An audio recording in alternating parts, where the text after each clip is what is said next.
Y seguís a nuestro ritmo. Esta es la tercera reunión en 2 días. Así que en una semana te vas a hacer experto.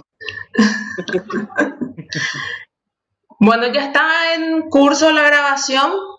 Nuevamente, muy buenas noches a todos ustedes. Muchas gracias por la presencia del doctor Hugo Vera y a todos los miembros de la Liga Patriótica Universitaria e invitados. Vamos a iniciar oficialmente, profe. Bueno, muchas gracias por la invitación. Un tema muy interesante porque por lo menos las propuestas que estamos viendo por todas partes son de la reforma del Estado para la pandemia, por decirlo así.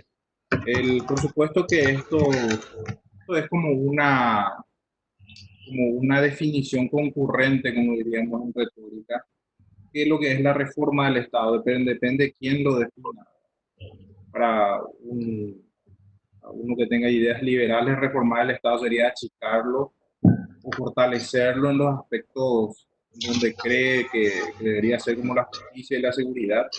Sin embargo, para uno que tenga una visión más socialista es expandir más la parte social y hacer una mayor presencia del Estado en lo que es la ayuda social, lo cual para eso, al desconocer los principios económicos, se tiende a caer en una tiranía y a destruir la economía, porque sabemos muy bien, por eso es importante estudiar los principios económicos para no caer justamente en este tipo de errores. Bueno, el tema de nuestra conferencia es precisamente las reformas o las propuestas eh, para recuperar la economía en tiempos de pandemia o post-pandemia. Es muy importante para entender lo que queremos, saber qué es lo que queremos, ¿verdad? Uno de los mayores errores es precisamente partir sobre propuestas que no se tiene idea. Eh, no se conoce muy bien a fondo lo que se dice, muchas veces se habla por simple repetición y al final eso es como un cascarón sin contenido. Entonces, partamos por definir lo que busca resolver la economía. Ustedes me dicen que quieren estudiar medicina, yo voy a presumir que es probablemente para combatir las enfermedades o desarrollar vacunas. Eh, el problema, o sea, la problemática es resolver justamente las enfermedades. A cualquiera le queda claro eso. Ahora, lastimosamente no ocurre lo mismo en economía. Si uno le pregunta a alguien, ¿para qué estudias economía? Y para distribuir es lo primero que la riqueza. Eh, y lo que es peor, resolver el problema de la desigualdad o la famosa inequidad. Son conceptos absolutamente equivocados, porque el problema económico es resolver la escasez. O sea que, ¿qué busca la economía? Resolver el problema de la escasez.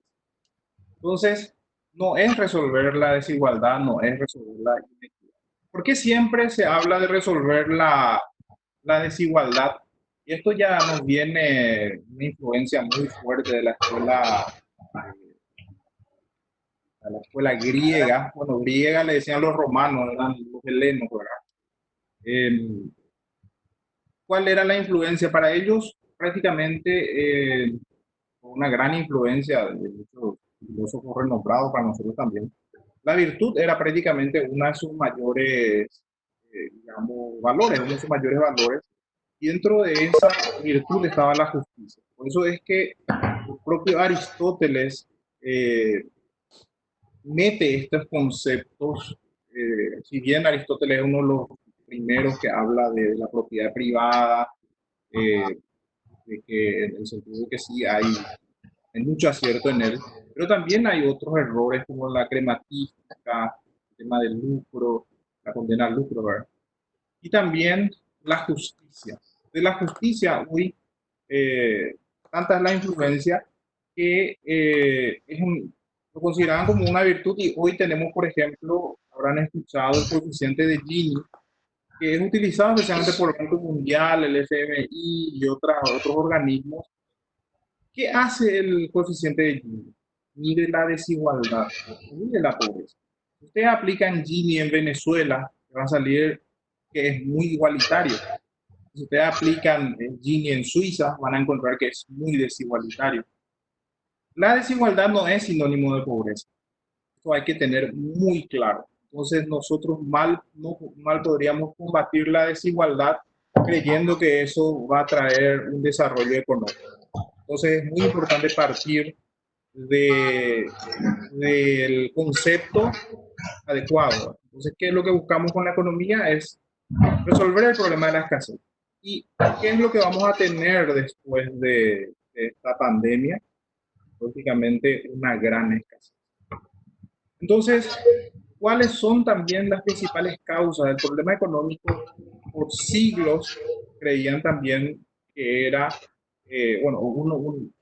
resuelto ya el objeto de la economía, que es la escasez. Los remedios aplicados a tratar de vencer la escasez también fueron en muchos casos equivocados.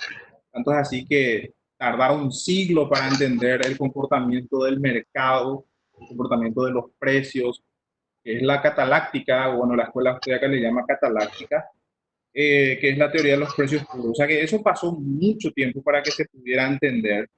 Y prácticamente toda la historia conocida, registrada, dominó y sigue dominando, de hecho, una escuela muy fuerte en economía, que es la escuela materialista. ¿Qué es la escuela materialista? Cree que la economía pasa por cosas, cree que la economía pasa por valores intrínsecos, como creía Adam Smith, que está muy equivocado, aunque muchos le tengan como el padre del liberalismo, ¿verdad? Es cierto, muchas cosas estuvo muy acertado, pero también sirvió en bandeja para que el marxismo pudiera desarrollar sus teorías. Entonces, la escuela clásica también, prácticamente toda la escuela clásica está dentro de lo que es la escuela materialista. Así, tratando de simplificar todo lo que se pueda, ¿cómo sería la escuela materialista de economía? Imaginemos que tenemos un pedazo de pizza con 5 partes y hay 8 comensales. La escuela materialista concluye de que va a haber escasez. Le pasó a Malthus, ¿verdad? Malthus decía que a medida que iba creciendo la población, iba a haber una escasez porque iban a faltar los alimentos. En realidad, la economía nunca fue una cuestión de cosas, sino que de cuestión de ideas. Es decir, la asignación que nosotros le damos a las cosas es lo que finalmente determina el valor de las cosas o los precios en este caso, ¿verdad? Eso tardó muchísimo para que se den cuenta. Es más, lo primero en darse cuenta de esto, por lo menos en forma más sistematizada, porque siendo justos, ya los griegos también tenían ciertas ideas parecidas, como el mismo Hesíodo. Hesíodo es el padre de la mitología griega, que tenía ya conceptos sobre la competencia, por ejemplo.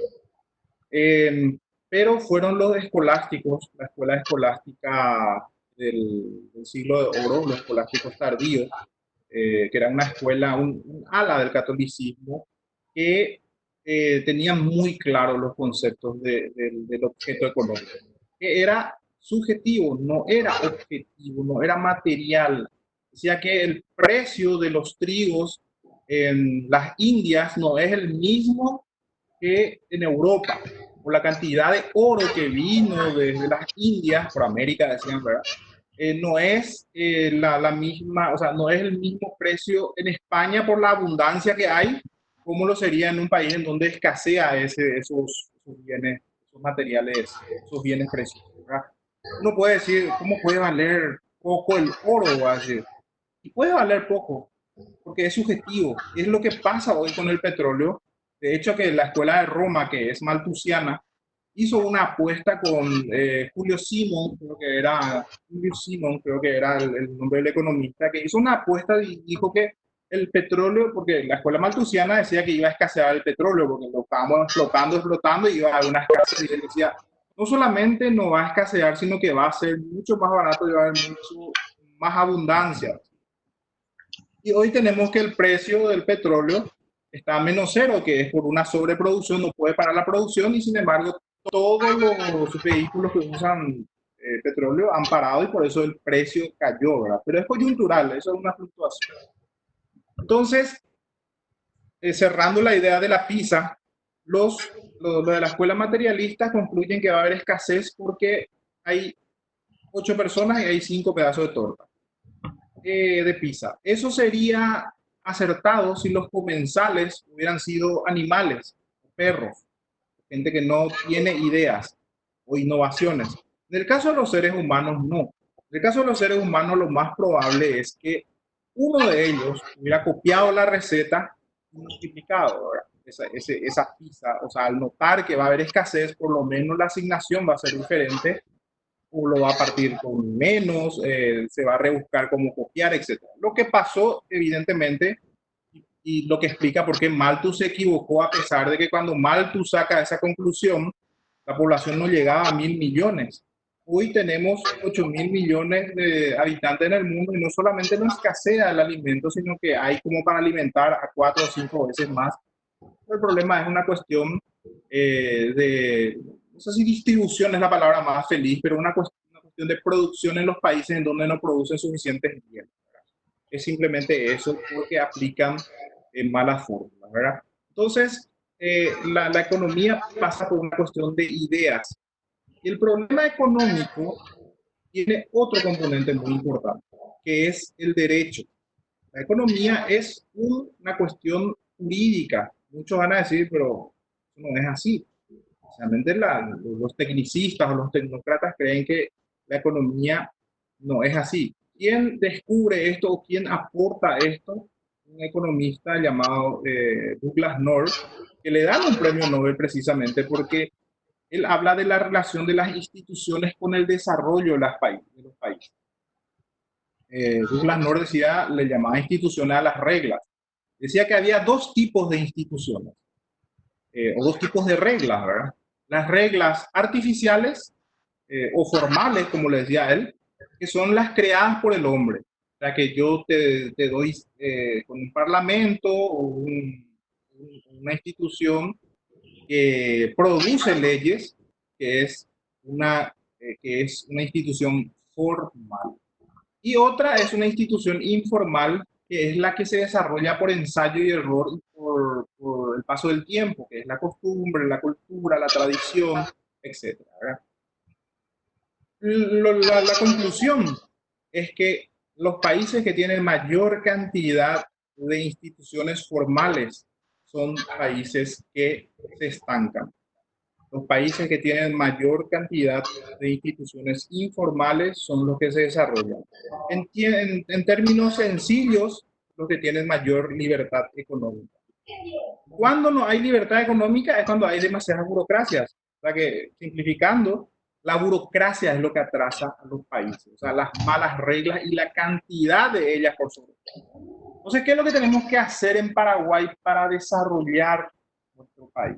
No solamente en tiempo de pospandemia, sino que debería ser, yo creo que esto más bien es una oportunidad para que podamos entender las ideas adecuadas y correctas, a mi modo de ver, para que este país se desarrolle. Es entender que nuestras reglas es lo que nos va a ayudar, no nuestro petróleo, no nuestro Itaipú, como todos creen, no los mangos que se caen todo, como dicen todo, hay que hacer dulce y enviar a China, no sé dónde quieren enviar, o el oro que tenemos. Eso es, todo es un mito creado por la escuela materialista. No son nuestros recursos naturales, no son nuestra cantidad de habitantes, no es nuestra educación. Miren lo que le digo, que ni si estuviéramos todos bien educados y las reglas fueran las incorrectas, no nos serviría de nada. Es como si yo le estuviera a ustedes en una pieza, les prepare toda su vida y ustedes saben de todo, son mini computadoras andantes, pero no les permito hacer absolutamente nada y les dejo encerrar en una pieza. No les va a servir de nada. Eso es lo que ocurre con Cuba, por ejemplo. Pueden ser muy intelectuales, incluso tienen una educación que se llama agnotológica, manejan mucha información, pero no les sirve de nada. O sea, finalmente terminan, al no haber producción en su país, terminan siendo, qué sé yo, mozos muy preparados o prostitutas muy preparadas, ¿verdad? Porque es lo único que le queda. Entonces, no nos confundamos tampoco. Entonces, es la calidad de las reglas lo que nos va a dar ese desarrollo. Y comencemos con viendo qué es lo que vamos a reformar en el país. Paraguay tiene 30.000 millones de dólares en PIB. ¿Qué es el PIB? Es todo lo que se produce en el país. Si actualmente estamos gastando el 40% de ese PIB en gasto público. Ese gasto público es excesivo para un país como el nuestro. Eso equivaldría a unos 14.000 millones de dólares aproximadamente, lo cual no se justifica. Estados Unidos tiene actualmente, con mucho esfuerzo, tiene 30% de su PIB. Por supuesto, estamos hablando de economías muy diferentes, pero es el porcentaje lo que determina. La reforma tendría que pasar por disminuir ese gasto público, eliminar, por supuesto, todos los gastos superfluos que tenemos, que son muchas instituciones que están, vale, ¿verdad? Ya vamos a amanecer, acá sí le vamos a citar a todos, ¿verdad? Pero simplificando, utilizando dice el principio de parsimonia, es bajar a 35% o 30% del PIB en el mejor de los casos del gasto público. Eso, por supuesto, nos va a dar mucho más movilidad y convertiría a nuestro país en un país que realmente va a tener una utilidad marginal muy interesante, que va a desarrollar muchas otras cuestiones que ni podemos imaginarnos. Porque la principal característica de la economía libre es un principio que se llama estocástica. Es decir, uno no puede saber, porque al no ser una planificación centralizada, uno no sabe cómo va a terminar su país desarrollado. La India jamás se imaginaron que iban a ser, por lo menos en la zona de Bombay o la zona en donde sí está desarrollado, porque India es muy parecido a China. Tienen un modelo que se llama un país, dos sistemas. Están divididas sus reglas. En la zona de Bombay se produce más del 30% del PIB de la India. Imagínense un país de 120 millones, de 1.200 millones de habitantes. Solamente en una región se produce el 30%. Es lo que le está pasando a China. China no es todo China lo que está produciendo, sino que son 4 ciudades de administración especial, Hong Kong, Shenzhen, Shanghái y Macao. Entonces son países, son zonas que tienen diferentes reglas. ¿Y qué pasaría con Paraguay? Nos desarrollaríamos tanto que probablemente el modelo que hoy conocemos, que es del agroexportador o agroganadero, quizás cambie, por lo menos en forma extensiva. Yo creo que va a cambiar. Entiendan bien esta parte. El modelo de los agronegocios son dos por excelencia: los extensivos y los intensivos. Los extensivos son propios de los países miserables, propios de los países pobres, ¿verdad? Como el nuestro. ¿Qué quiere decir extensivo? Que usan grandes extensiones de tierra porque las tierras son baratas, entonces se produce muchos commodities. Ustedes conocen Santa Rita, de muchos lugares en donde la tierra es barata. Ustedes me van a decir, pero ¿qué va a ser barato? $3.000 la hectárea, por ejemplo, o más a veces, ¿verdad? Y sí, es barato, porque si yo le digo, ¿ustedes saben cuánto compraron un terreno acá en Asunción frente al shopping? Este shopping que está ahí, que es muy conocido, del Sol. Compraron por $23 millones. ¿Para plantar soja? No, para hacer modelos de producción digamos, de negocios, de intercambios, patentes y otro tipo de negocios, ¿verdad? ¿A qué es lo que voy? Que la tierra se va a encarecer mucho si es que la utilidad marginal es muy grande. Entonces los países que tienen mayor utilidad marginal, ¿qué es lo que tienen también? Posibilidad de tener una producción de alimentos en forma intensiva. ¿Qué es la producción intensiva? Es con tecnología de punta, por ejemplo, los hidropónicos, que no requieren demasiadas extensiones de tierra, pero sí mucha tecnología. Israel no tiene recursos naturales y hoy está produciendo muchísima comida. Lo propio también tenés ahí Japón, que es muy rocoso, pero produce muy buena agricultura. Entonces pasa por la tecnología. Entonces, lo que va a pasar es que Paraguay probablemente pase de ser un agroexportador de commodity en forma extensiva, pase a ser en forma intensiva, o quizás mute para patentes, bancos, etcétera, ¿verdad? Hoy los países que más se desarrollan están buscando más hacia los software, hacia la inteligencia artificial, etcétera, que son negocios que requieren mucho dinero. Pero todo pasa por nuestras reglas. Le voy a explicar por qué tenía razón Douglas North, que no es la educación como muchos creen. Tomemos el país más pobre. O vamos a tomar el caso del país más rico primero, después el país más pobre, la ciudad más pobre. Vamos a usar de ejemplo Santa Rita. Especialmente los de izquierda siempre protestan de que Santa Rita destruye la ecología, los bosques y bla, bla, bla, ¿verdad? Bueno, si es que realmente ellos quieren cambiar el paisaje de Santa Rita y que no sea todo el puro verde, como le dicen, grandes campos, entonces lo que tienen que abogar es por una libertad económica brutal, mucho más de lo que es Hong Kong. Explico. Imaginemos que solamente en Santa Rita vamos a cambiar las reglas, solamente en Santa Rita. El resto del país sigue con sus mismas reglas. En Santa Rita no va a haber aranceles proteccionistas a la importación. Los impuestos van a ser únicos y planos. Por ejemplo, vamos a tener solamente IVA, va a ser plano. No vamos a tener patentes para que abran permisos, nos van a pedir para abrir un negocio, van a abrir nomás como un Hong.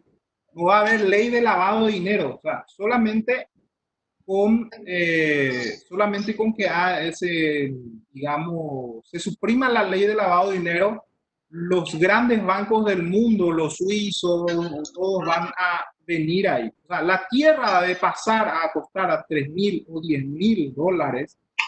¿Me están escuchando? Ok, porque creo que alguien salió. No, Okay, no, okay.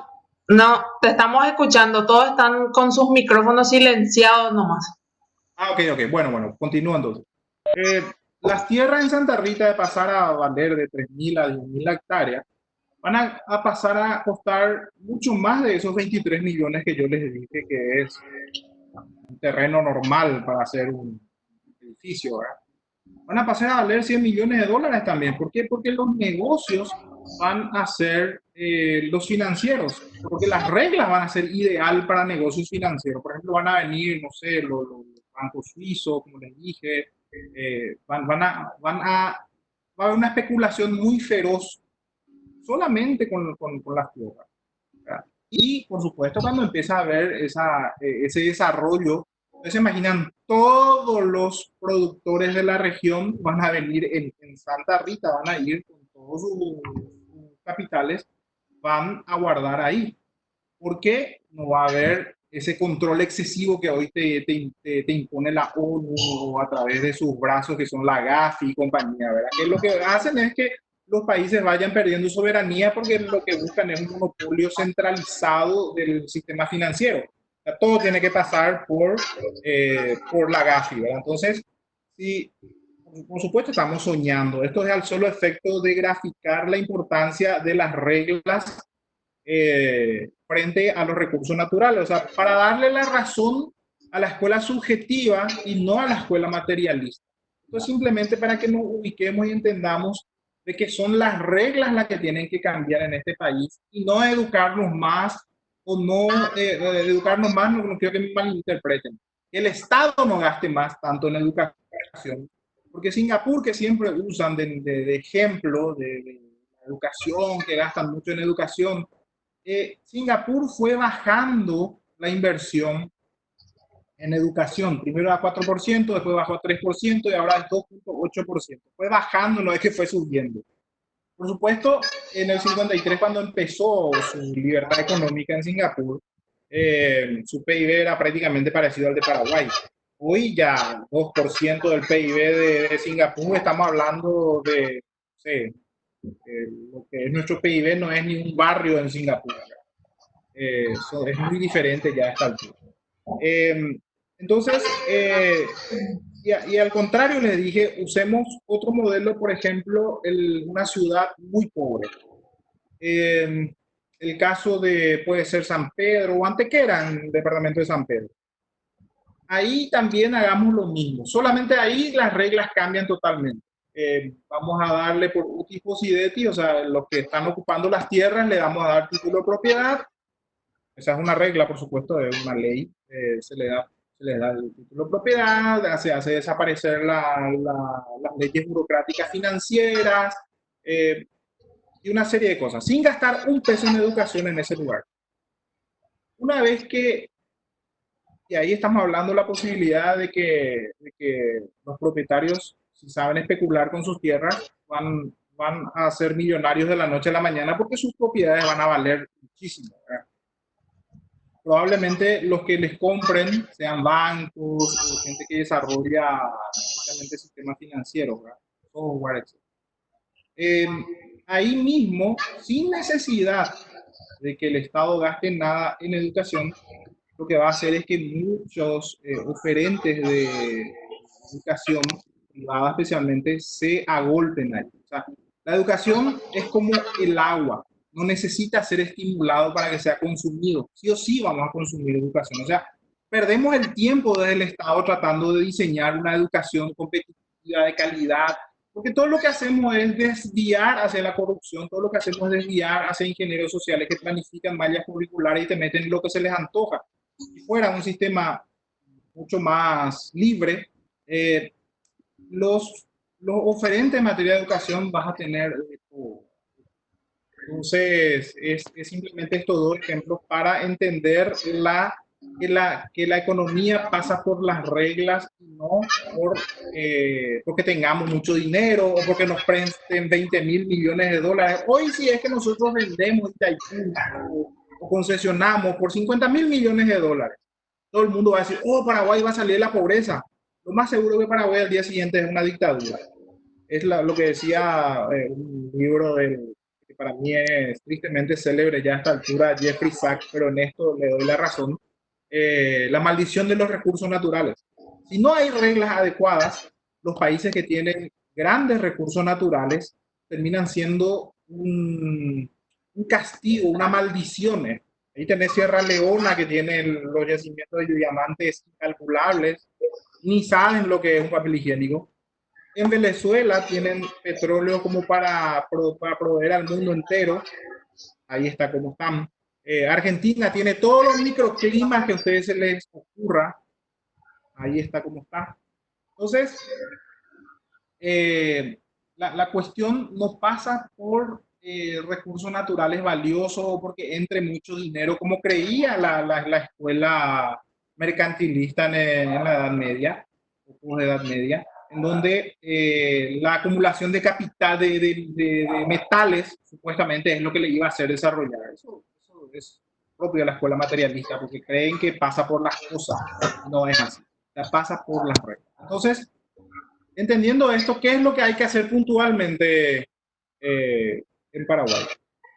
Si tuviéramos la oportunidad, primero es eliminar todas las empresas públicas que tenemos que no tienen ninguna razón de que estén. Por ejemplo, ferrocarril, no tenemos tren. Y lo peor de todo, está en Asunción. O sea, ¿por qué la gente de Ciudad del Este tendría que estar pagando tributo para mantener el ferrocarril que está acá desde un museo? Cañas paraguayas. ¿Por qué tendríamos que tener una telefonía celular estatal que está perdiendo 3 millones de dólares al mes? O sea, como Vox, ¿verdad? Cuando el propio mercado te está ofreciendo. Entonces, todo eso se tiene que eliminar y no solo porque te vas a ahorrar dinero, sino que porque vas a hacer más dinámica tu economía. Entonces, vemos que eliminando también los monopolios, vamos a tener grandes oportunidades. Eliminar los aranceles proteccionistas, eliminar totalmente.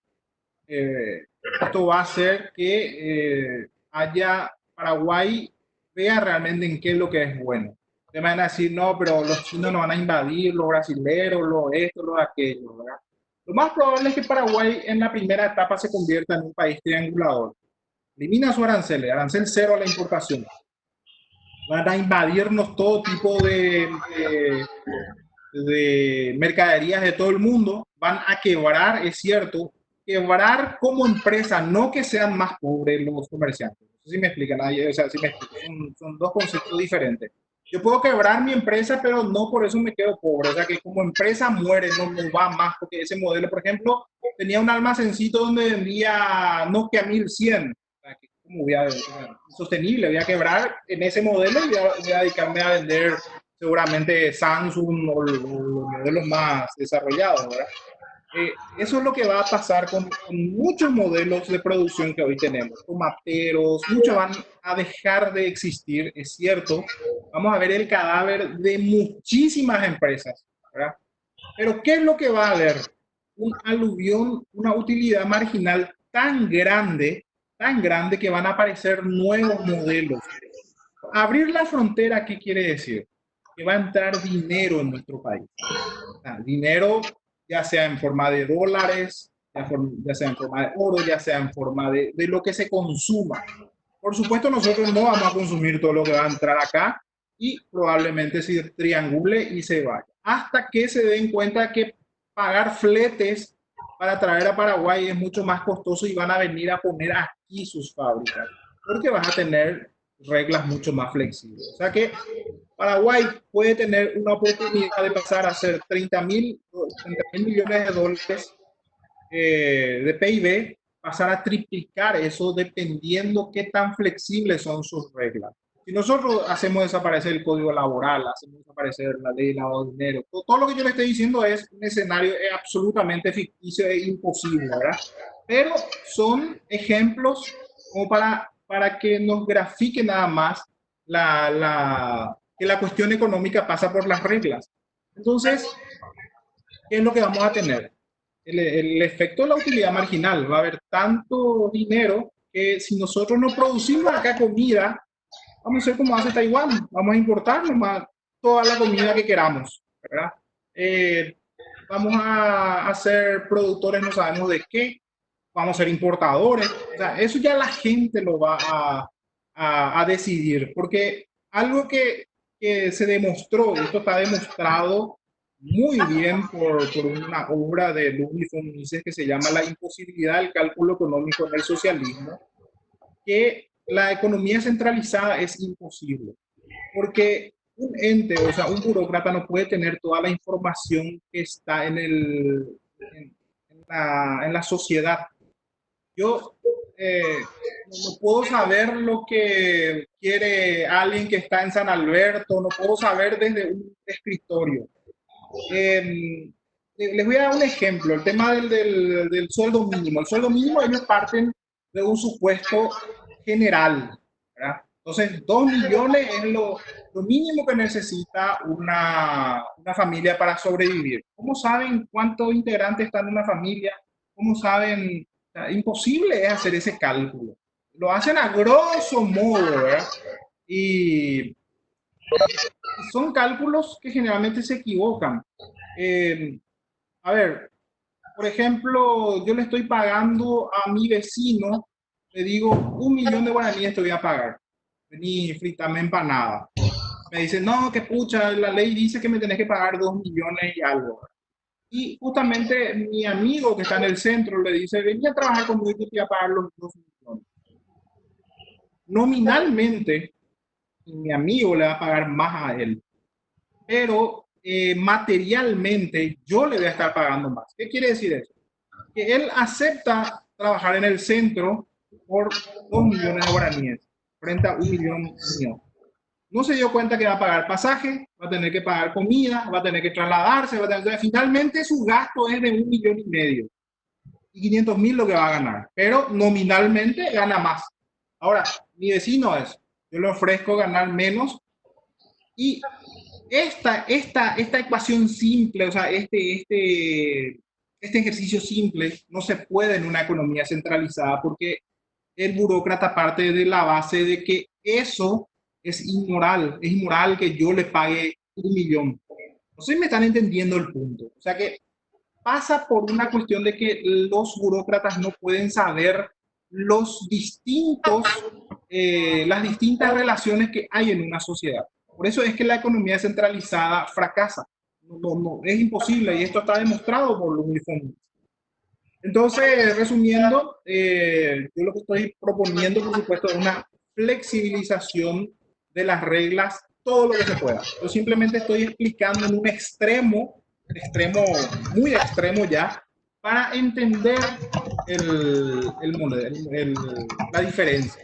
Cuanto más flexibilicemos nosotros, más dinero va a haber en este país. Cuanto más flexibilidad, mayor utilidad marginal. ¿Qué es lo que es la utilidad marginal? A ver, si ustedes hoy tienen un perrito y se van a Kenia, ¿cuántas peluquerías para perros creen que van a encontrar? Prácticamente su perro va a ser comido, ¿verdad? No van a encontrar. Ahora, si se van a Nueva York, no solamente van a encontrar en cada esquina, hasta psicólogos para perros van a encontrar.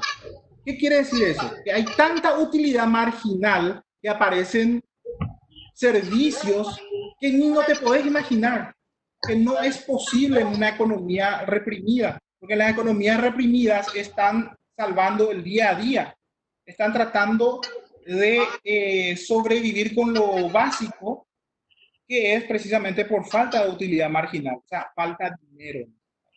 Bueno, así concluyo a grosso modo. Por supuesto, economía es muy apasionante y muy largo, pero por lo menos es, resumiendo todo lo que dije, es flexibilización de las reglas como propuesta para un desarrollo post-COVID. Bueno, terminé, no sé si tienen preguntas. Pueden agregar los comentarios acá en el grupo o pueden abrir igual sus micrófonos para hacer las preguntas al profe. También se nos unió tardíamente el profe Héctor. Profe Héctor, muchas gracias también por estar con nosotros. No sé si querés agregar más algo a la exposición del doctor Hugo.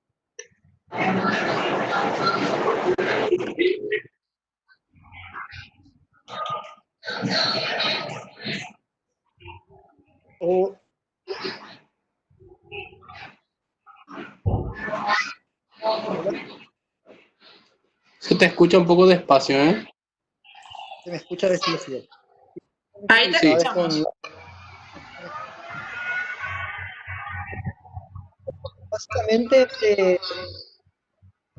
tengo que decir que suscribo en gran medida lo que dijo Hugo Vera. Muchas veces pensamos que la economía tiene que ver con la desigualdad social y los marcos rectores de justicia, cuando en realidad la economía lo que busca es comprender el comportamiento de los fenómenos omnipresente, cultural. Así es.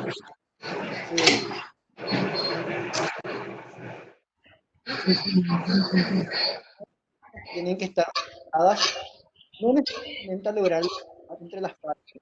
Ese ya es un problema y habrá no depende de eso, sino a ya la escasez que hay en la naturaleza. Y también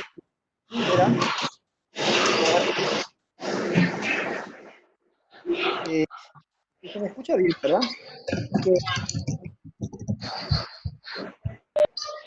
Hola. Hola. Sí. La verdad que yo por lo menos escucho un poco cortada la intervención. Sí. Así mismo, Edgar, si podés silenciar tu micrófono, estás tirando más el tuyo, por eso se te ve más en la pantalla principal. Y silenciando su micrófono, capaz que le escuchamos al profe Héctor. A ver, hola, ¿se me escucha? Disculpen con las dificultades tecnológicas, fue una tarde ardua. Bueno, sigo. Entonces, ¿eso qué quiere decir? Fundamentalmente en el mercado se encuentran personas que, siendo servicios para satisfacer necesidades mutuas, esas personas convienen con acuerdos informales, llamados contratos, por cierto, que suelen ser incluso muchas veces que los contratos formales. Esas personas convienen en un precio a fin de lograr esos intercambios. Fíjense que en el mundo económico pasa algo muy similar que pasa en el mundo de la pareja, donde 2 son compañía y 3 son multitud. ¿Qué quiere decir eso? Quiere decir que entre el oferente y el demandante no tiene por qué intervenir un tercer actor llamado Estado. Automáticamente, cuando entra un tercero en esa relación en el mercado, y no piensen en el mercado como la bolsa de valores, ni piensen en el mercado como digamos, el mercado 4 necesariamente, o un supermercado, piensen en el mercado como cualquier interacción humana en la cual hay por lo menos 2 participantes y que buscan satisfacer mutuas necesidades. Eso amplía muchísimo nuestra visión de lo que es el mercado. Bueno, siendo esa relación mutua entre 2 partes, oferente y demandante, teniendo un estatus, que se introduzca una tercera parte, un tercer actor en esa relación, automáticamente hace que la relación le cueste más cara a las partes que estaban previamente. Automáticamente el Estado, cuando se mete a procurar, por ejemplo, regular el salario mínimo o regular el precio del alcohol en gel o de las mascarillas o de los guantes, automáticamente esa relación se encarece. ¿Por qué dirán ustedes? Y bueno, porque necesariamente el Estado ya se autoconvoca a ser parte y tiene que llevar tajada también en la interacción. Esto es muy evidente, ¿verdad? Porque obviamente la regla básica de la escasez dice que no siempre donde comen 2, comen 3. Y si comen 3, comen menos, ¿verdad? Entonces el Estado, que no tiene nada que ver ahí, se introduce y le dice al demandante que él no debería comprar tal o cual cosa a mayor precio. Eso, si hablamos de relaciones de mercado libres, en competencia, ¿no? Nuestro mercado paraguayo se caracteriza de manera ya inveterada, antigua, arraigada, por ser una serie de oligopolios. Una serie de, acá hay más o menos 10, 20 personas que manejan un montón de importadoras, un montón de... Entonces, esos oligopolios se formaron debido a la colusión, a la complicidad de estos empresarios, ¿verdad? Con un agente llamado Estado. Por lo tanto, son monopolios nocivos, son monopolios perniciosos, perjudiciales. ¿Cuál sería la propuesta ante una situación de pandemia, no? Ante una situación de pandemia, el peor escenario es tener todos los huevos en la misma canasta. ¿Qué quiere decir eso? Depender 100% del Estado para la provisión de insumos sanitarios, de alimentos, ¿no?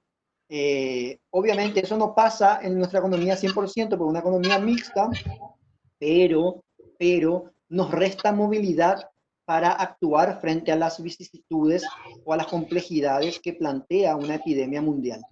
¿Por qué?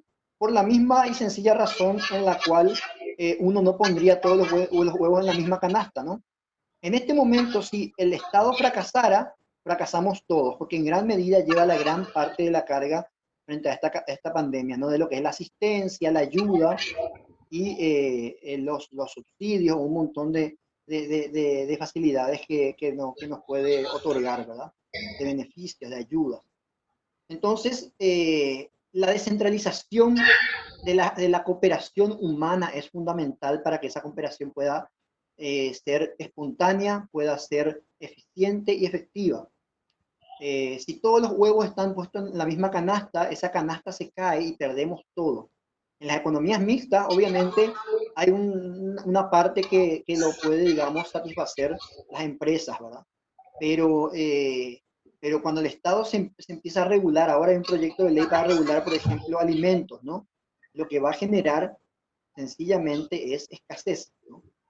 Porque si el Estado pone los precios de los alimentos por debajo de ciertos niveles de los precios de mercado, automáticamente los capitales para producir esos alimentos se trasladan, o para importar esos alimentos, producir o importar, se trasladan esos capitales a otras actividades más lucrativas.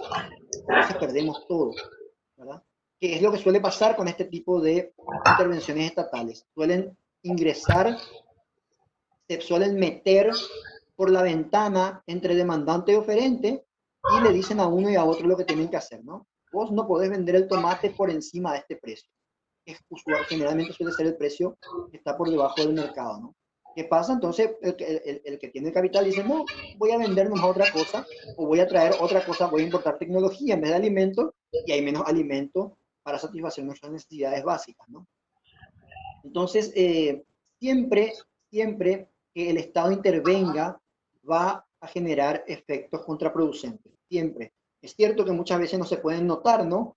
Pero hay tantos fenómenos en juego, tantas situaciones en juego que muchas veces se palían o se mitigan por otros factores, ¿no? Entonces, básicamente las medidas de control de precios que el Estado está queriendo implementar son nocivas, son perniciosas y van a generar justamente lo que la economía busca paliar o mitigar, que es la escasez. Ahora el proyecto de fijación de precios que estaba en diputados, creo que pasó a senadores, y ahí se tiene que discutir, ¿verdad? Ahí nos encontramos con toda la bancada socialista del partido que manejan muy bien las coyunturas. Entonces son proyectos peligrosos. A nivel de esta pandemia genera una serie de circunstancias económicas. Si bien no podemos creer que los precios de los alimentos suban en términos de producción, sí hay un problema con la cadena de suministros o logística, ¿no? Las cadenas logísticas están totalmente cortadas debido a las restricciones que han puesto los gobiernos y los estados para el transporte de alimentos, de productos industriales, digamos, de alimentación, ¿verdad? Entonces, eso puede hacer que se encarezcan los alimentos en algún momento, ¿no? Se dieron cuenta que debido a que hay mucho menos transporte o logística, el petróleo se ha dejado de refinar y ha bajado a niveles negativos incluso de precio.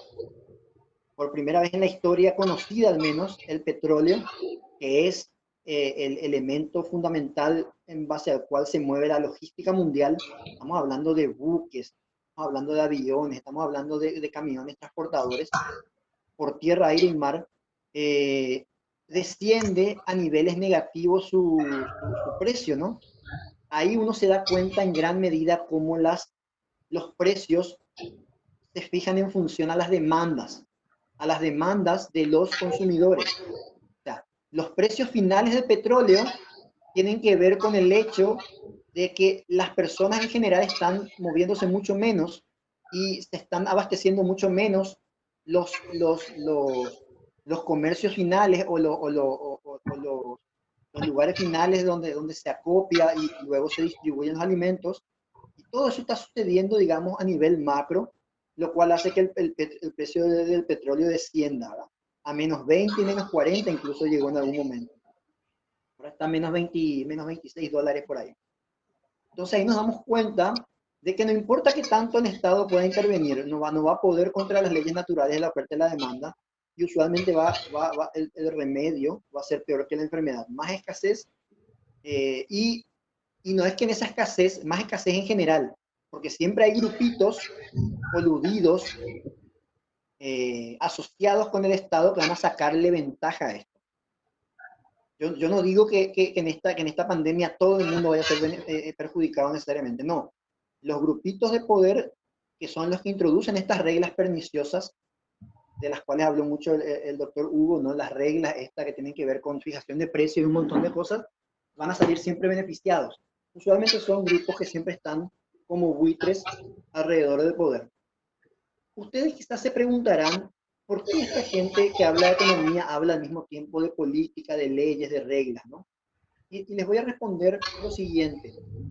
Hay una perversión en separar la política, la economía de la política. De hecho, Adam Smith hablaba de economía política. Y luego siempre los autores austriacos siempre definían la economía siempre tenía que ver con la política.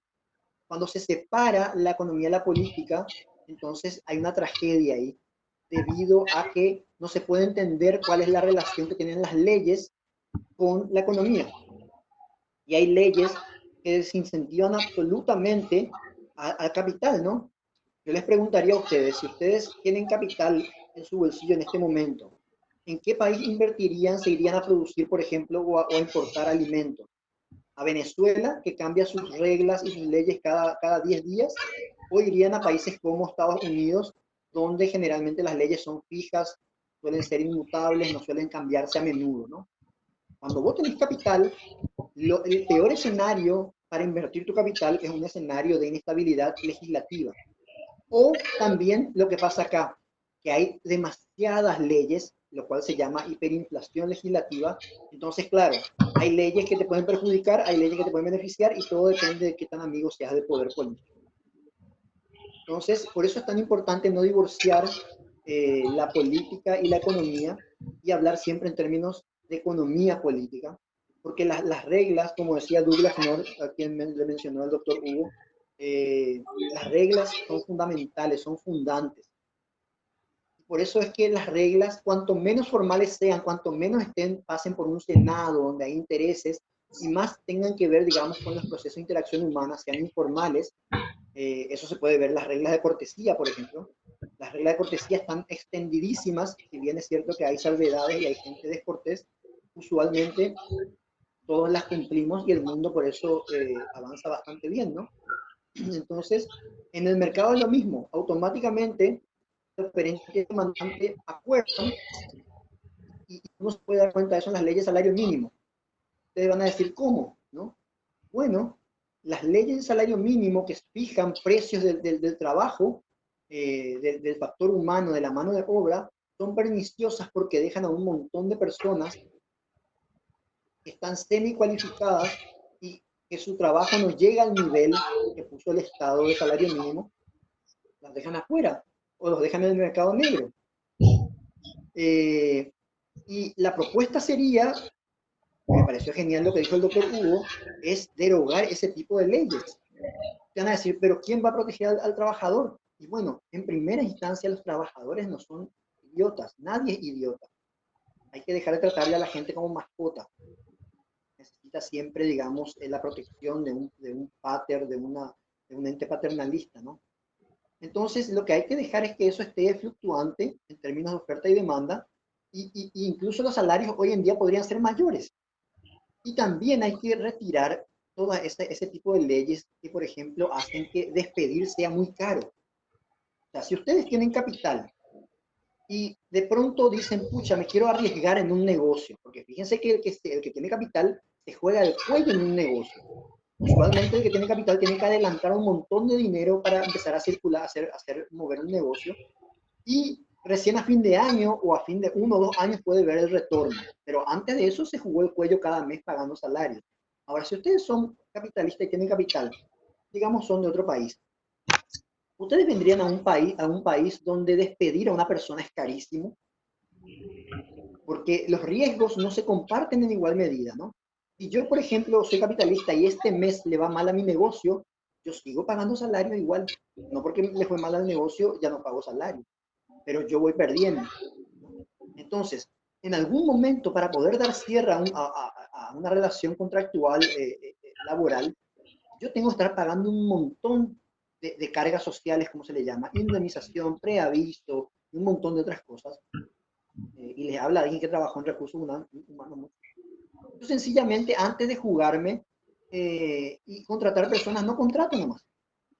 A lo mejor me conviene mucho más mantener mi dinero en el banco, que genere intereses, antes que jugarme ante un negocio, que por cierto, si sale bien el Estado va a aparecer a pedirme que le pague impuesto a la renta, y si me sale mal el negocio, el Estado no va a aparecer a decirme, che, te ayudo con tus pérdidas, ¿no?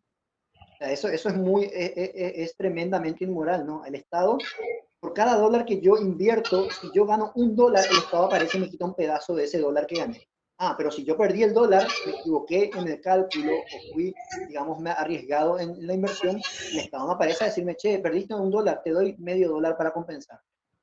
Entonces, ese tipo de leyes que hacen que sea caro despedir, hacen que sea caro contratar.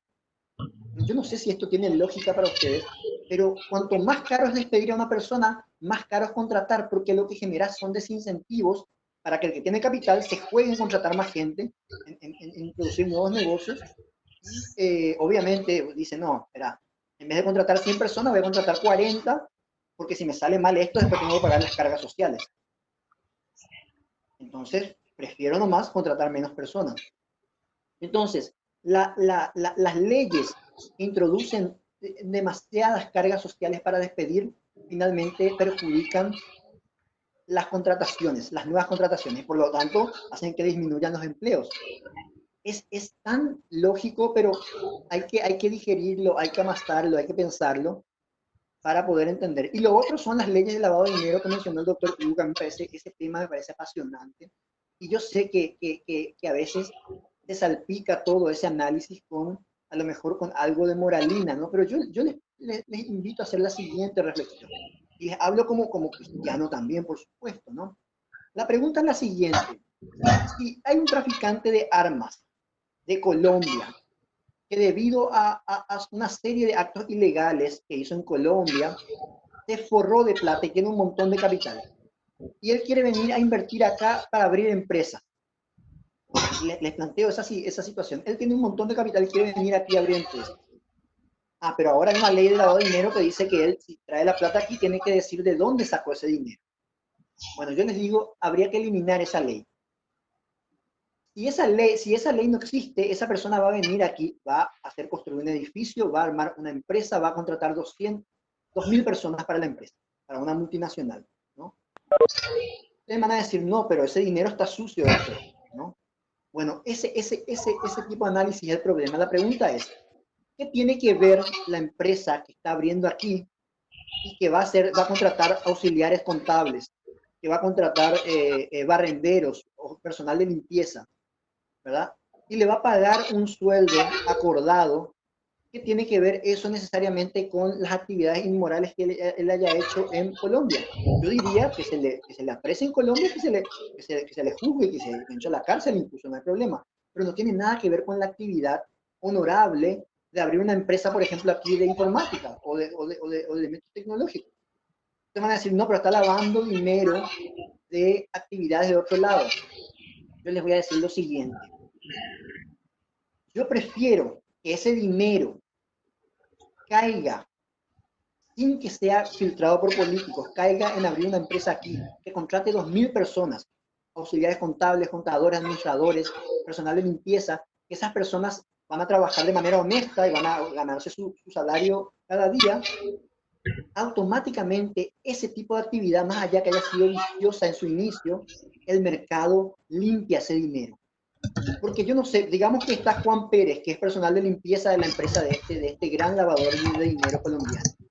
Juan Pérez tiene 54 años y él se encarga solamente de limpiar. El dinero con el que él a lo mejor inicialmente fue pagado, el dinero inicial, porque después de 1 o 2 años la empresa va a empezar a generar sus propias ganancias. El dinero inicial a lo mejor estaba sucio, entre comillas.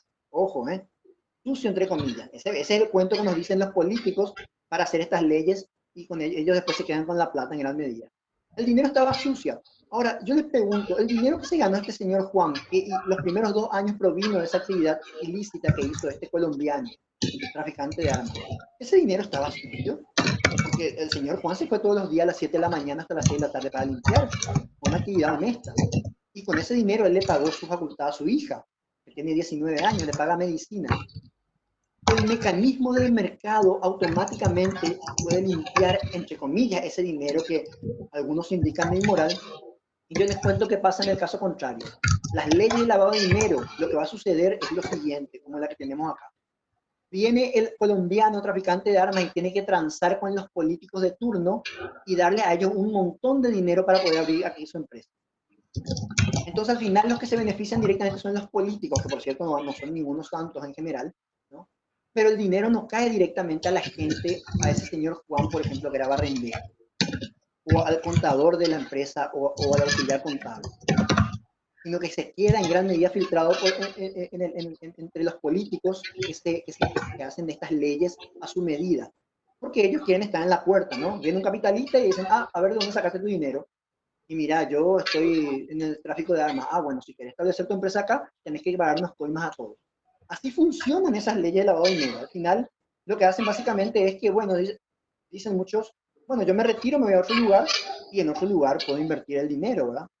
Entonces, hay una frase de un economista, Mandeville, que es muy interesante. Él decía, vicios privados, virtudes públicas.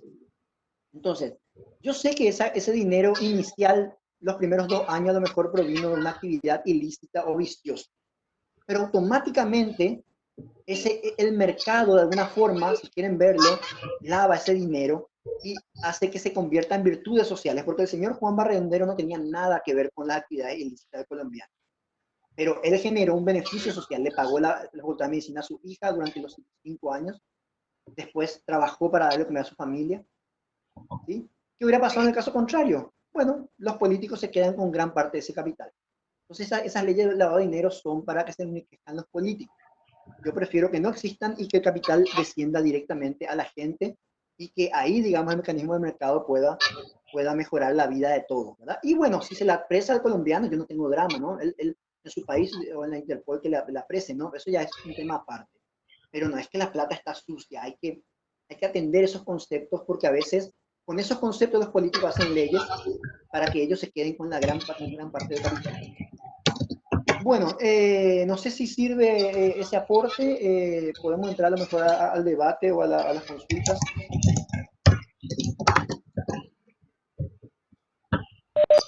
Gracias, Héctor. Sí, teníamos un aporte de Pablo. Pablo, ¿me estás escuchando? Hola, hola, hola.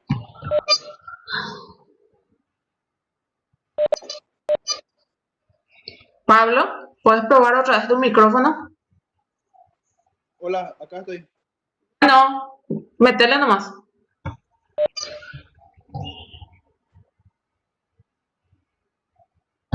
Hola. Sí, es por la cuestión impositiva la que tenía una duda con el doctor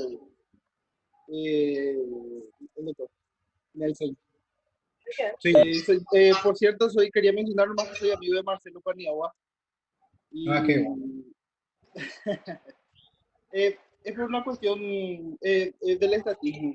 Yo le suelo decir a la gente que no es bueno subir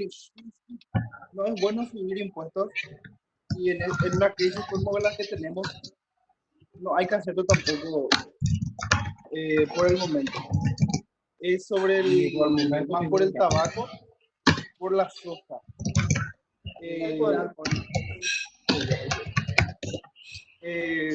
Se vuelve muy sensible la cuestión, pero quiero que mi papá principalmente escuche por qué no es bueno aplicar suba de impuestos.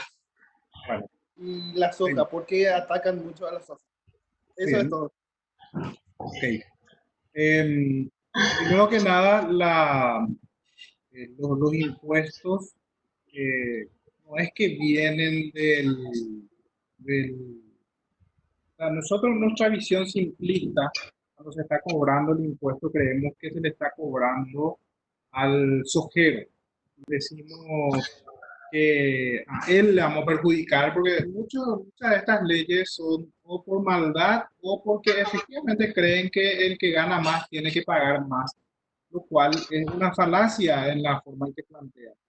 Si nosotros aplicáramos el impuesto plano o de hecho como tenemos, si yo estoy ganando 100 millones y Pedro está ganando 1 millón y el impuesto es 10% para los dos, por supuesto que yo voy a estar pagando más luego. Absurdo es plantearse de que tiene que subir el porcentaje del quantum solo porque gano más. Porque de hecho voy a pagar nomás lo más si es que uno va a pagar 10% de 1 millón, no es lo mismo que 10% de 100 millones. ¿verdad? Siempre nomás lo va a pagar más si se aplica la igualdad ante la ley. Pero vamos a la cuestión, al corazón realmente de la economía. O sea, la economía keynesiana especialmente está sustentada en 4 pilares. La expansión del crédito, que es endeudarse o abaratar los créditos. Entonces, eso hace que se expanda el crédito. Por ejemplo, emitir bonos, el Estado se está endeudando. En el caso del Estado se endeuda y el segundo es el gasto público. El gasto público, en el gasto público está todo lo que se te ocurra, desde lo más noble hasta lo más pervertido, ¿verdad? En el caso de Argentina pagaban el subsidio a travestis, a presos. Acá no llegamos todavía a eso, pero el gasto público es muy alto y se gasta en... Ya. El tercer pilar es cómo vos solventás ese gasto público. Es con la política tributaria, es decir, con los impuestos. Y después tener otro pilar que es la política monetaria, es decir, el circulante que pasa a ser un monopolio del Estado, porque se convirtió en una moneda fiduciaria. ¿Qué quiere decir moneda fiduciaria? Que por fe nosotros tenemos que agarrar ese dinero. Por una cuestión de fuerza de ley, el Estado es el único que puede emitir ese dinero. Lo cual no es así o no en una economía libre. Por ejemplo, en Hong Kong hay dinero privado, pero no quiero meterme tanto en ese tema porque es un poco berenjenal. Lo que quiero es que entiendan por qué es dañino cobrar mucho impuestos. El fenómeno del gasto público siempre es creciente, nunca decreciente, o sea, siempre va creciendo, y a medida que crece necesita nutrirse de algún lugar, pues tiene que salir el dinero, porque el dinero no nos sale de algo. Entonces eso sale del Producto Interno Bruto. El Producto Interno Bruto en general es el que sostiene la moneda. Por darle un ejemplo, el 0,1% de todo lo que se produce es la cantidad de billetes que está circulando. Si yo tengo 30.000 millones de PIB, 1% es la cantidad de billetes que está circulando. ¿Qué pasaría si es que baja a 28.000 mi PIB? La cantidad de billetes va a seguir siendo el mismo, pero el respaldo ya no va a ser el mismo. Te voy a explicar con una canasta de huevo el tema de la emisión inorgánica. O sea, al bajar la cantidad de PIB y sigue igual tu cantidad de moneda, se produce una emisión inorgánica. O sea, se convierte en inorgánico ese dinero. Vamos a hacerlo en forma sencilla. Yo tengo una canasta con 5 huevos. Y si doy 5 vales, es una reducción a la máxima potencia, así tipo para ejemplo nomás, porque es mucho más complejo. Una canasta con 5 huevos. Emito 5 vales. Esos 5 vales, si viene Pedro, Héctor o quien sea, con esos 5 vales, yo le doy los 5 huevos. Si vienen 5 personas y cada uno trae un vale, también le doy a cada uno un huevo. Pero ¿qué pasa si hay 10 vales y hay 5 huevos? El que viene primero, por supuesto, los primeros que vienen van a llevar los 5 huevos y los 5 restantes, después cuando vienen ya no van a encontrar nada. Entonces, ¿qué va a hacer el productor de huevos? Se va a traer más huevos y ya se va a dar cuenta y te va a decir, no, espera un rato. Yo no te voy a dar más un huevo por un vale. Ahora quiero 2 vales. Se da cuenta con el tiempo de que algo está mal. Así funciona más o menos, para simplificar. O sea, la cantidad de productos que hay, si nosotros disminuimos, automáticamente al día siguiente la leche va a costar más caro. Es decir, si nosotros destruimos nuestro Producto Interno Bruto y se sigue emitiendo moneda al ritmo de mañana, la leche puede costar, de acuerdo al porcentaje de inflación que hay, cuesta más caro. Entonces, nosotros no nos damos cuenta qué es lo que corroe, qué es lo que consume o destruye el Producto Interno Bruto. Es el impuesto. ¿Por qué? Porque hay como una canilla que se abre del PIB y va al a la política tributaria de los impuestos y se gasta al gasto público. Entonces yo a medida que voy trasladando mi PIB, mi producción para gastar en el Estado, yo no me doy cuenta que la gente que está viviendo, que tiene un billete de 100.000, automáticamente ese 100.000 cuesta, se desvaloriza, porque no es que sube el precio de la leche realmente, baja el valor de tu billete. O sea, tu billete es lo que vale menos, no es que el huevo está más caro. O sea, antes tenía un billete, ahora tenés dos billetes, entonces el billete es lo que vale menos. Entonces, para hacerla sencilla, a nosotros, a medida que atacamos a los que producen en este país, le cobramos impuestos. No importa si es el cigarrillero, no importa si es el que produce soja, no importa si es el que fuere, cualquier cosa que se produzca en la masa constituye el Producto Interno Bruto en este país. Si nosotros comenzamos a atacarle y empobrecerle al cigarrillero, porque pucha, vende cigarrillo y los jóvenes fuman, etc. En términos económicos no hay tal cosa como la moralidad o la inmoralidad, porque la economía es una lógica económica. Si yo les pregunto a ustedes, 2 más 2 es 4. ¿Eso les parece que es moral o inmoral eso? No es moral ni moral. O sea, el 4 es 4, es una lógica económica. O sea, la moralidad no está dentro de la lógica económica. En lo que le estoy diciendo es que si el cigarrillo que produce dinero y los que trabajan, quizás el que trabaja cosechando el tabaco ni siquiera fuma, pero está llevando comida a su casa. Entonces, la producción se vería afectada y bajaría el PIB. Al bajar el PIB, sin darnos cuenta, la comida va a ser más cara. ¿Y qué pasa si es que se unen cuando yo alzo los impuestos? Ocurre dos fenómenos. Uno es la evasión impositiva y otro es la fuga de capital. La evasión impositiva es cuando yo le aprieto demasiado al chiquitito y dice, no, que me vamos a pagar impuestos y me voy en negro. Hasta ahí por lo menos se mantiene el dinero todavía en el país. Pero lo otro es más grave todavía, es la fuga de capital. El grande dice, bueno, el único que se puede escapar acá es el chico porque se puede esconder. Pues yo que soy grande, yo no voy a estar resistiendo tanto tiempo y me voy de tu país. Le dejan un huecazo a tu Producto Interno Bruto.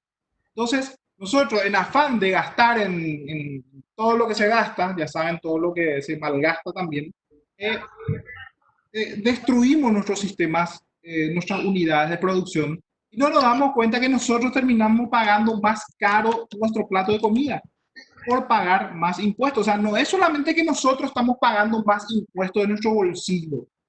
Este es un análisis que poco hacen, porque todo el mundo dice, yo voy a pagar IRP, voy a pagar IVA, voy a pagar esto, pero no se dan cuenta que su moneda también se está deteriorando. O sea, es otro impuesto más la inflación. Entonces vos tenés un riesgo de crear lo que se llama estanflación. ¿Qué es la estanflación? Es cuando se junta el desempleo, se junta la inflación de la moneda y la escasez por la baja productividad del PIB. Entonces, eso es lo que ocurre ahora mismo en Venezuela y eso es lo que ocurre en Argentina. Ahí entendés por qué su moneda no vale nada, porque destruyeron su PIB. No sé si se entendió la explicación. Ok. Perfecto. Presidente, él también quería agregar algo también. Edgar. Hola, bien. ¿Me escuchan, verdad? Yo te escucho. Ah, perfecto. Bien. Voy a tratar de, digamos, tengo dos cuestiones fundamentales. Una es así, y las dos son muy puntuales, digamos, desde la realidad de Paraguay ahora, ¿verdad? Sí. Post cuarentena. La primera es algo que creo que ya mencionaste un poco, he visto un par de videos, como te dije, digo el repasador y sé que trabajaste el tema, doctor. La cuestión de cómo, de la reforma del Estado desde la perspectiva de la reducción justamente del Estado. Y entonces para que comentes un poco acá, y creo que mencionaste también eso en tu exposición, ¿verdad? Que nosotros ahora estamos, digamos, lo ideal es llegar al 35, o sea, al 35% de nuestro PIB, ¿verdad? Ahora mismo tenemos un gasto, creo que dijiste, de 14.000 millones de guaraníes, ¿verdad? De Y dólares. si un cálculo rápido de 14.000 millones de dólares, ¿cómo podemos bajar de 14.000, si no recuerdo mal, a 11 o 10.000 millones inclusive, con la reducción del Estado? Y creo que hiciste mención en aquel video que he visto hace unos 15 días de la eliminación de algunos ministerios, por ejemplo. Quería Sí. que comentes un poco eso, ¿verdad? Y lo segundo, ¿verdad? Va para los dos, ¿verdad? El segundo punto, ¿verdad? El primer punto. Y el segundo punto, ya que estamos hablando, ¿verdad? Y creo que va un poco en contraposición o a lo que, no en contraposición, sino que choca un poco, o tal vez por esta cuestión muy particular, lo que hizo el gobierno, por ejemplo, del Estado paraguayo, al salir a poner una ley donde establece tope de precios, que me parece que es justamente contrario a lo que estamos diciendo nosotros, ¿verdad? Esa intervención del Estado que puede ser dañina, digamos. En la intervención de precios, ¿en qué? En alcohol en gel, tapabocas, o sea, estos elementos, digamos así, de prevención o de una cuestión de control sanitario, ¿verdad? Donde tenemos un tapabocas que yo recuerdo bien, hace 3 meses compré a 500 guaraníes, ¿verdad? Y hoy se están vendiendo a 4.000 en la farmacia, ¿verdad?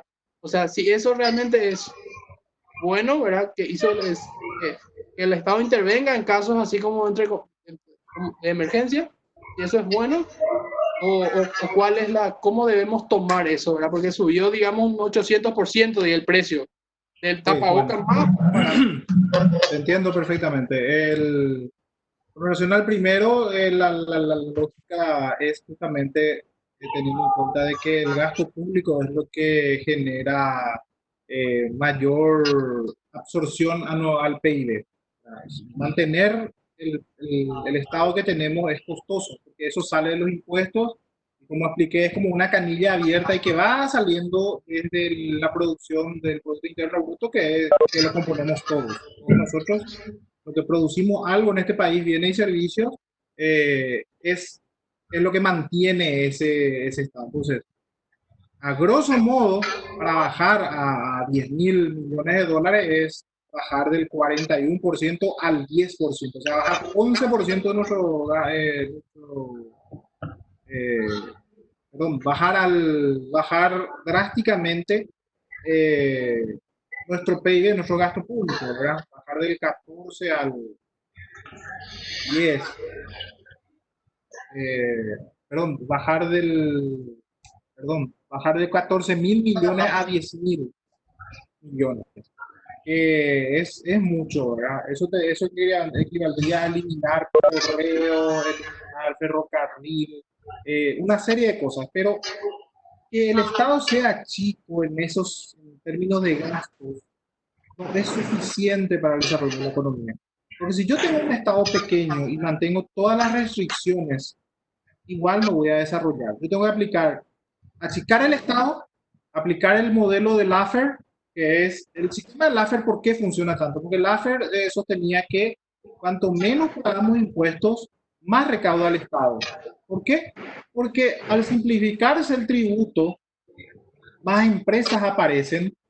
Y, por ejemplo, si yo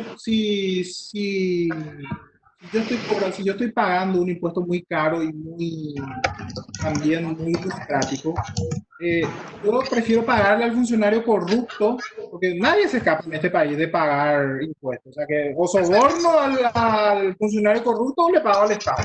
Como me sale más barato pagarle al corrupto, puede ser un fiscal, puede ser cualquiera, ¿verdad? Me sale más barato pagar, entonces le pago nomás al corrupto, entonces el Estado no recauda. Pero si yo simplificara al máximo, le va a salir más barato pagarle al Estado. Entonces el Estado aumenta su recaudación. Al aumentar la recaudación aparecen nuevos sujetos tributarios, por ejemplo, nuevas empresas, etcétera, y ahí comienza la rueda a aparecer. Pero para que aparezcan estos nuevos sujetos tributarios, tengo que hacer una norma muy sencilla. Decía Héctor, el código laboral, eliminar una serie de restricciones, eso hace que aparezcan una mayor cantidad. Lo segundo ponerle topes tope de precio a la gente, una ignorancia brutal de cómo funciona el mercado. El mercado se regula por la oferta y la demanda.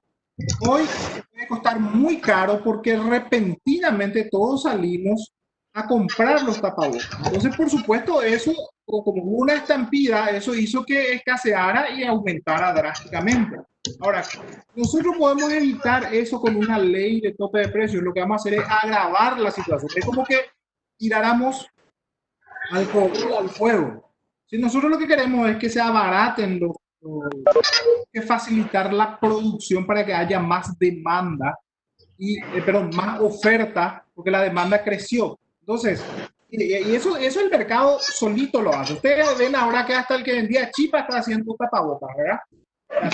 ¿Por qué? Porque el mercado de alguna forma trata de satisfacer una necesidad recurrente, o sea que de repente hay, o sea, concurrente, o sea que de repente hay una necesidad y todo el mundo se da cuenta que hay demanda. O sea, ustedes mismos abran un puesto de asadito frente a su casa y ponerle que venden carne de rana. Y no saben cómo le va a ir. Y nadie está vendiendo carne de rana en todo Ciudad del Este, donde vivan, ¿verdad? Entonces, ¿qué pasa? Ustedes se dan cuenta que le gusta a la gente la carne de rana. Comienza a tener una demanda brutal. Y otros van a decir, ¿qué está haciendo este tipo? Está vendiendo carne de rana, mira un poco. Y ellos también van a copiar lo que ustedes hacen. Porque se dan cuenta que es rentable. Eso se llama cataláctica. En economía es la transmisión de información en el mercado. O sea, cuando alguien se da cuenta que un producto es muy demandado, la competencia va a aparecer y va a ser feroz. Es lo que decía Say, o sea, es la ley de Say. La oferta crea la demanda. O sea que a mayor oferta va a haber mayor demanda también. Entonces, es como si la información corriera como reguero de pólvora. Entonces, lo que vos tenés que hacer es eliminar aranceles proteccionistas para la importación de alcohol o todos los insumos que haya. Si es posible, eliminar el impuesto en esos rubros y todos los insumos que se necesita para confeccionar, y vas a ver que en menos de un mes va a haber tanto producto que aún cuando vos tenés una ley de tope, decís, bueno, no pueden vender más de 2.000 por tapabocas. Y si vos abrís tu mercado, va a ser tan barato que va a costar a 100 guaraníes. Se va a quedar desfasado esa ley de tope, ¿entendés? Es por una cuestión de demanda. O sea, se encarece, no es porque se encarece porque es malo el que vende, sino que porque es una especulación de mercado. Y eso se da por una escasez. Hoy día ya están bajando otra vez los tapabocas porque todo el mundo está haciendo. A mí ya me regalan, antes ya se fuera y no más la tapabocas, y ¿verdad? Pero en un momento hubo una escasez tan grande y hoy todo el mundo está diciendo, bueno, esto es lo que se está vendiendo ahora los perros a hacer a full, ¿verdad? Y así funciona el mercado, así funciona con cualquier cosa. El petróleo que hoy que la gente era capaz de matar por petróleo, hoy no vale ni porque hay una sobreproducción. Entonces, una sobreproducción, una sobreoferta, y la demanda cayó, por supuesto, no bajar los precios exorbitantes. Ahora, cuando se empieza a consumir mucho petróleo, todo otra vez comienza a funcionar y ya no se extraiga tanto, ahí vas a ver cómo va a subir otra vez a $100 el barril. Magnífico. Sí, quería entender, digamos, cómo quería ver el papel de esta ley, ¿verdad? Cómo, digamos, estaba jugada, porque es lo primerito que el Estado hizo, digamos, así como Estado. Sí, porque son populistas. Sí. Ya, es lo primerito que hizo y, bueno, primer punto, ¿verdad? Creo que era todo, ¿verdad? Era para aclarar un poco, ¿verdad?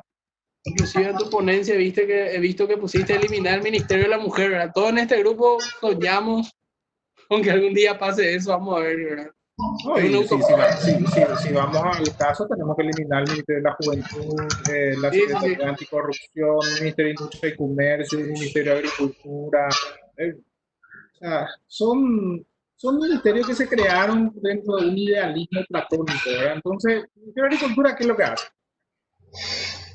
Al sojero que no sé, le pone trabas antes que...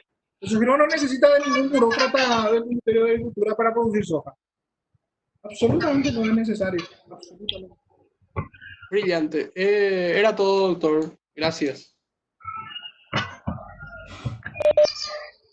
¿Alguien tiene alguna otra pregunta que quiera hacerle ahora? ¿Es ahora o nunca? ¿Al doctor o a Héctor?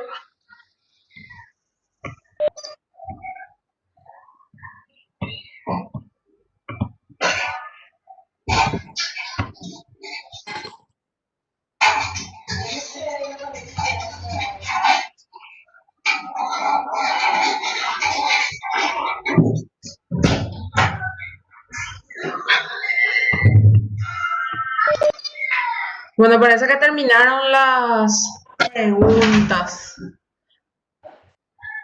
Hola, ¿me estás escuchando? ¿Puedo hacer una última? Sí, claro, adelante. Yo que es preocupante más el hecho de que se tenga que estar emitiendo bonos para sostener al Estado. Doctor Hugo, yo supongo que no es viable seguir haciendo esto hasta que se normalice la situación. No sé Claro, si me equivoco. absolutamente. La expansión del crédito artificial es lo más contraproducente que puede ocurrir, porque están partiendo de la base de que ¿para qué se está prestando? Para mantener toda la burocracia ya existente y ¿por qué están dando 300.000? Nomás lo iba a hacer. ¿Por qué están dando 500.000? Es para que la gente crea que se justifica ese crédito. Creen que se justifique, entonces él lo hace. Si yo no estoy en desacuerdo que se le dé dinero a la gente en una situación como esta, pero no a través de un crédito. Se le tiene que dar como devolución de impuestos en todo caso. O sea que reducir tu gasto, eliminar unas cuantas instituciones que están de balde, reorganizar tu estado y todo lo que sobre, que va a ser mucho, ahí sí le repartía a la gente, no sé qué criterio se va a usar, a los más pobres, a los que pagaron más impuestos, qué sé yo, el criterio ya es otra discusión. Pero en Estados Unidos te hacen un retorno de impuestos, incluso cuando hay excedentes, ¿verdad? Lo Y cual en perdón, Paraguay doctor, nunca va a ocurrir. sobre eso, yo leí en Twitter que el gobierno estadounidense está devolviendo impuestos eh, y Claro, que se ve como compensación económica por esta crisis. así Y mismo. son unos 1.500, $2.000 para más. Hay gente a la que se le Claro. da más Eso inclusive. no es un subsidio, ¿eh? Ojo, la diferencia con el Sí, subsidio es que vos prestás y le estás dando para subsidiar su consumo, ¿verdad?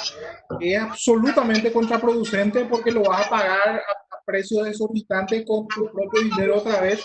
Es como si yo te dijera, che, me voy a comprar un Mercedes-Benz y voy a poner esta voz como el deudor. ¿Vos vas a pagar?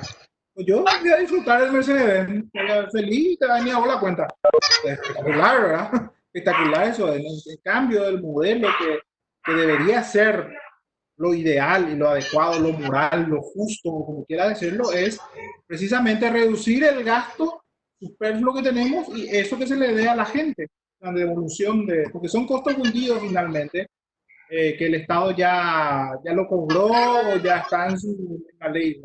Entonces tiene que hacer una modificación de ajustes legales, vamos a decir, y se tendría que devolver. El préstamo, bajo ningún sentido es necesario. Endeudar al Estado, y además que ya llegamos al tope, por supuesto al tope que siempre acá decían los keynesianos que es el 30%. Pero cuando lleguemos al 30% te van a decir, no, 50% es lo que es ideal. Cuando llegue al 50% te van a decir, no, 100%, no es como Japón tiene 200%. Nunca va a ser satisfecha esa voracidad estatal. Nunca. Porque el fenómeno del gasto público es creciente. Siempre crece. Crece, crece, crece, crece. Hasta que, o sea, haya unos locos como Ronald Reagan o Margaret Thatcher y que eliminen drásticamente los gastos. Perfecto, doctor. Quiero hacerle una consulta referente a todos estos ejemplos o este pensamiento de poder reducir las carteras del Estado para bajar automáticamente los gastos o el peso de lo que genera para el contribuyente sostener la maquinaria del Estado. ¿Hay algún país, hay algún gobierno que sirva de ejemplo eficiente, de modelo para este tipo de casos? Nosotros en Paraguay, obviamente somos más pequeños, no tenemos experiencia, hace poco nomás estamos en democracia, no tenemos gente capacitada, estadista que llega al gobierno, por ende cuesta un poco sostener este tipo de posibilidades dentro, por lo menos en un cierto plazo a futuro. Pero ¿hay algún ejemplo que sirva afuera para eso? Mira, no sé si decir simpático de esto o vamos a decir, no sé, es simpático realmente. Es que la evidencia de lo que estoy diciendo es lo que abunda. La evidencia de que funciona el modelo que tenemos es lo que no existe. No existe. Yo te voy a cambiar la pregunta retórica. Busca un solo país que haya salido adelante con este modelo. No existe. Ni uno solo. Estados Unidos cuando aplicó después del New Deal a los 70, en los años 70 empezó esta inflación que fue brutal. Tuvo que venir Ronald Reagan para eliminar, desacople se llama cuando bajas todo el Estado, ¿verdad? Desacoplar todos estos gastos. Lo mismo Inglaterra. Entonces, ejemplos tenés, pero vamos a amanecer acá. O sea que Estados Unidos, si quieren investigar, les puedo dejar un link acá, se llama La lucha por la economía global, se llamó La batalla por la economía global, precisamente el 2, el capítulo 2, donde habla de cómo Estados Unidos se fue aplicando el keynesianismo a la bancarrota y después cómo tuvo que liberar su mercado. Inglaterra, la misma cosa. Un ejemplo concreto, Corea en los años 50 venían a Paraguay porque su PIB, su Producto Interno Bruto, era inferior al de Paraguay. Paraguay tenía 250 y ellos tenían 150 de ingresos per cápita.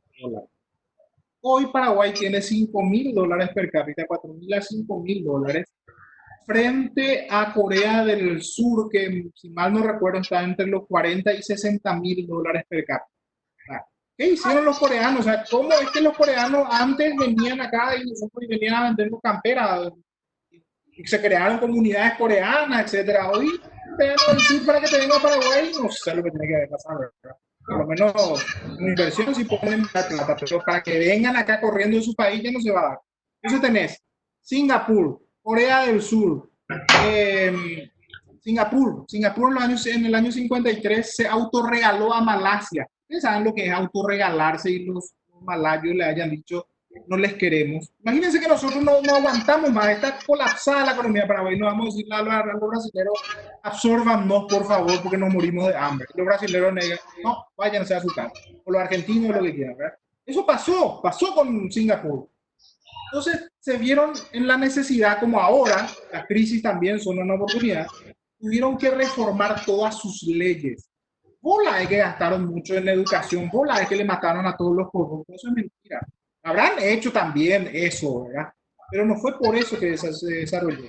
Liberaron tanto su economía que Singapur es el número 1 en el mundo. O sea, Singapur es de otro planeta. En menos de 50 años es otro planeta. Te asusta. O sea, si vos ves Chacarita hoy con un dron, conocen Chacarita de Asunción, los bañados pobres.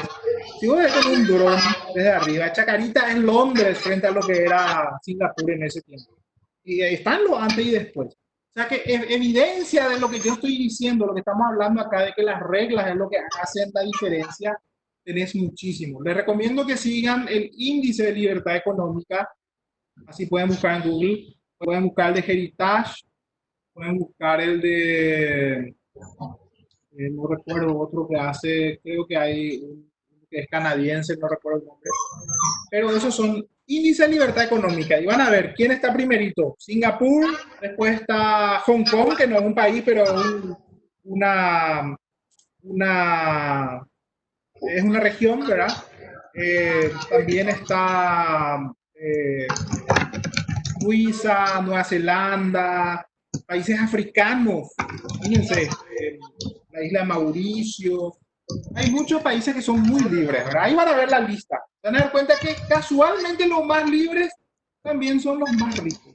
O sea, no es ninguna, no es ninguna falacia o ninguna fantasía lo que le estoy diciendo. Por supuesto, cuando vos no estás acostumbrado a este tipo de planteamiento, te suena raro y parece lo que alguien está hablando de, no sé, como si fuera que estoy proponiendo que los Avengers vengan a salvarnos, ¿no? Así suena, ¿verdad?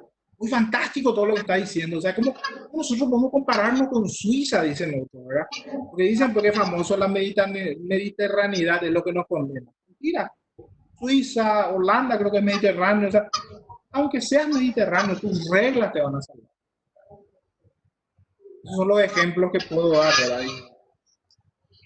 Nada, el caso chino, por ejemplo, China es una potencia sencillamente porque tiene áreas de desarrollo, de plataforma de desarrollo, que están copiando mucho de los países. Como por ejemplo, ya lo está copiando, lo copió la India, la zona de Bombay es una zona de desarrollo. Corea del Sur tiene Sondong, o Sandok se llama. También Israel, Tel Aviv, es una zona de desarrollo. También Tailandia tiene zonas de desarrollo. O sea, muchos países están volcándose al modelo de un país, dos sistemas, porque liberar la economía de buenas a primeras, como hizo Singapur, necesita una catástrofe.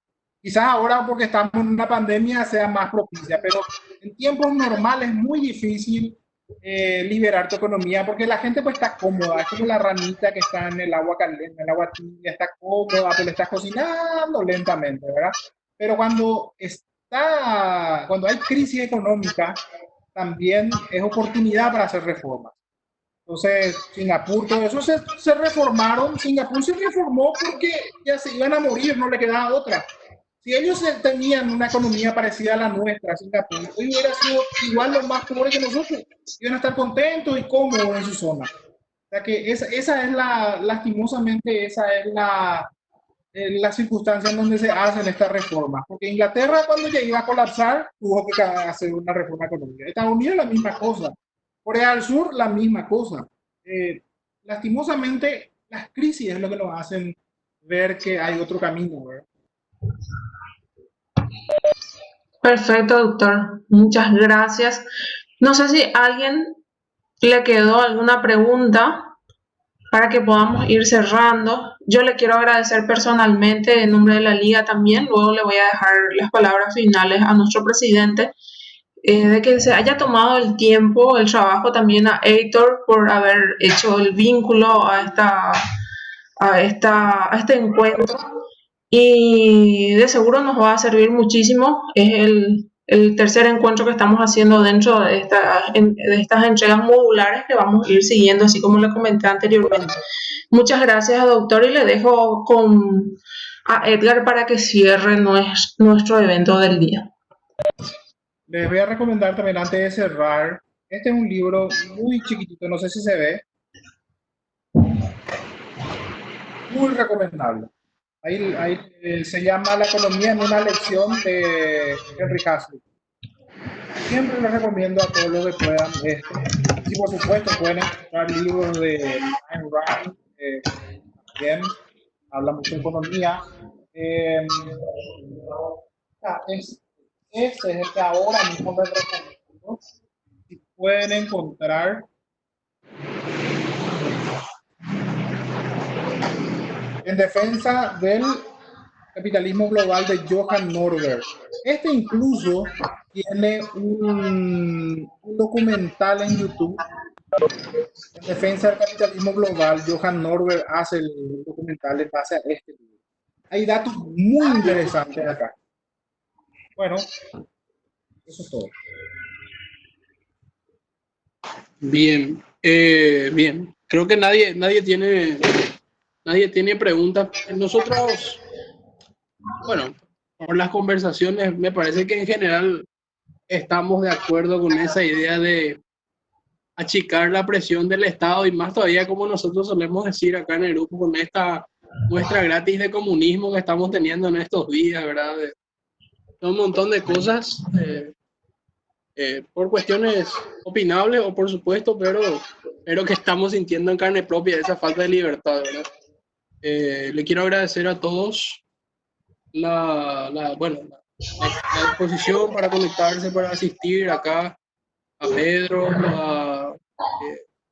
Pedro de manera especial justamente porque es un profesor de nuestro programa, ¿verdad? A Héctor también, por supuesto al doctor Hugo por su tiempo, por su paciencia para explicarnos estas cosas o echar un poco más de luz sobre cosas que de repente ya veníamos opinando, pero que digamos faltaba un poco conectar, ¿verdad? Bueno, y Leda que fue el artífice de todo este ciclo, ¿verdad? Vez pasada estábamos conversando con el senador Riera y yo tenía algunas preguntas sobre reforma del Estado justamente porque él me dijo que él estaba en la comisión, dijo en la reunión, ¿verdad? Pero no pasamos hablando de educación y no pude hacerle estas preguntas o por lo menos estos planteamientos, ¿verdad? Que eran bastante parecidos a los que pudimos escuchar hoy, ¿verdad? Y nada, ¿verdad? Agradecer desde ya, agradecer y bueno, ¿verdad? Como dice mi mamá, ¿verdad? El que a veces uno al que le pasa la mano le agarra el codo, ¿verdad? Y por favor, ¿verdad? Poder contar de vuelta en algún momento que usted pueda, doctor, ¿verdad? Y Héctor también, ¿verdad? De ustedes para otra ocasión, ¿verdad?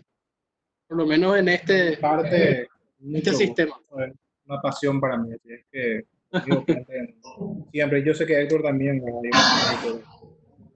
Él es más apasionado que yo. Sí, con Leida, contigo, Edgar, y siempre es un placer también poder participar en este tipo de eventos con el doctor Hugo, a quien admiro mucho y que es mi mentor en estas cosas. Fantástico. Bien, entonces de esta manera cerramos, ¿verdad? Les agradezco una vez más a todos, una vez más a nuestros expositores, ¿verdad? Y bueno, quedamos pendientes allí de otro segundo ciclo que seguramente se va a dar en breve, ¿no es cierto? Me comprometo ya públicamente acá. Me comprometo. Cuando se levante la pandemia, estar también ahí personalmente. Claro que sí, por supuesto. Muy bien, muchas gracias a todos, ¿verdad? De mi parte es todo también, ¿verdad? Y bueno, que tengan un buen fin de semana dentro de lo que podemos, ¿verdad? En esta circunstancia. Muy bien. Ok, terminamos entonces la sesión, ¿eh? Terminamos. Ok. Muchas gracias, doctor. Bueno, al contrario a ustedes, siempre. Gracias a todos. Gracias, espectacular, doctor. Hasta luego. Abandonar reunión.